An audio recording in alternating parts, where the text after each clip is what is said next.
This is a HOCO UA18 USB Bluetooth adapter. This is mainly used when your computer does not have Bluetooth. Let's see how to install it on Windows 11.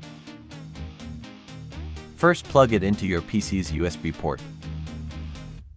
Now go to your PC. The Bluetooth adapter is now installed on the PC, so Bluetooth is showing on the PC. Now you can connect your PC to Bluetooth and share files. If the Bluetooth adapter does not work after plugging it into the PC's USB port, go to the second method.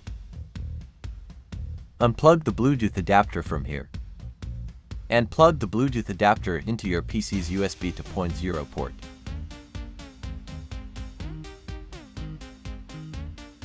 After plugging the Bluetooth adapter into a USB 2.0 port, Bluetooth will appear on your PC and you can share files via Bluetooth.